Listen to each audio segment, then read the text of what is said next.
ACC team came out the other day, and there were no Pitt guys on the first team. Arduzzi sort of embraced that thing, we're the no-name group. That the way you kind of look at yourself? I mean, it's all about us, and we take care of what we can control. And I mean, obviously, the media and other people don't really respect us, so we're fine with that. I mean, we didn't really. I mean, it's pretty much anything like you could expect. Use that as motivation when you step on the field? I mean, I guess because we already know that that's how people view us and everything. So. Do you have a similar mindset last time you played Clemson? I mean, every single game you want to go out there and do everything you can to win, like all week in practice, and I mean, you just want to win, no matter who you're playing. You've played some number 2 teams in the country before, but this one's a little different. You go into this; it's an ACC championship game. They know what's coming. There's no blindsiding anybody or anything like that. How much is that different? This approach to this game in terms of, where your status is in the ACC. I mean, obviously it's a huge game.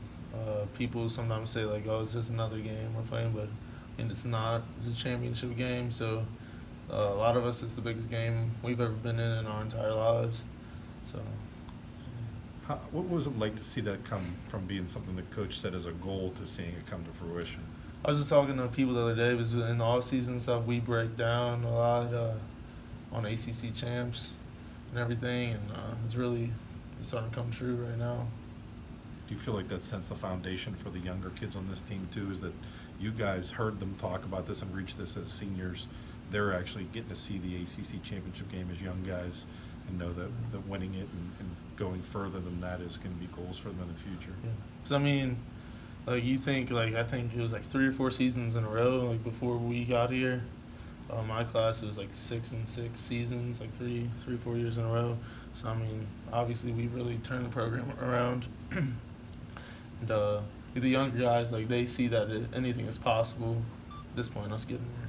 George, I know in your role you could end up blocking pretty much anyone on the defense. A lot of times that's linebackers, but sometimes that's a D lineman. I mean, where do you even start with sort of preparing for this Clemson front four? They're all pretty huge.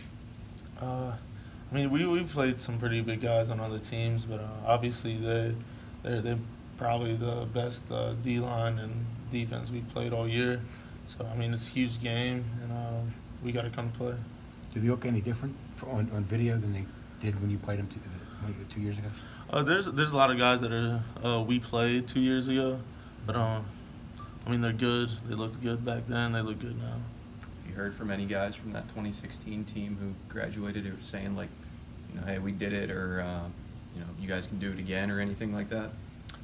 Not really. I mean, I'm sure if I did see them and talk to them, they would say like good luck and everything. I know we have their support and everything, but I haven't really seen or heard. Are you guys aware that that's the only home loss that this Clemson senior class has ever had? Was you guys 2 years ago down there? I didn't know that. I knew like when we beat them last time that they hadn't been beat at home in a real long time. It's 2 weeks in a row now. You play one of these programs that's kind of hungry to, I guess, get some payback against Pitt. Yeah, I mean, I guess we really do have some good luck against number 2 teams we're playing. You were a pretty big part of that win last time with 2 receiving touchdowns. What would it mean for you to have an impact on a game like that again? As long as we win. I was actually watching that game on film the other day. And, I mean, you guys just see the touchdowns and everything, but I feel like even if I don't score, I'm doing a lot more this year for the offense. When you look at that game, there were some guys. Jamar had a big catch. Salim wasn't playing a lot, had the big interception. That really stepped up. Do you feel like that's one of the things that's necessary to beat a team when you're a pretty heavy underdog? Is you got to have some guys play some of their best ball in that game?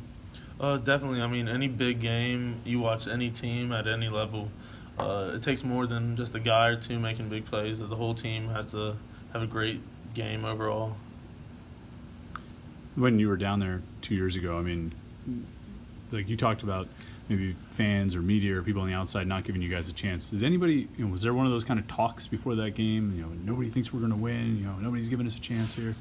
I mean, I don't know exactly for every game, but I know probably most of the games this year people have us not winning. So we really are used to it and really don't care what anybody else says or thinks. And George, you experienced that environment down there 2 years ago, even though this is a neutral site game. It's pretty close to Clemson, so are you guys treating it almost like a road game, preparing for crowd noise, stuff like that? I mean, we know it's going to be real loud because it's a sold-out game and everything. So, I mean, we're preparing for anything. George, you mentioned looking at tape. What did you learn from the Miami tape as far as where you want to be better this week?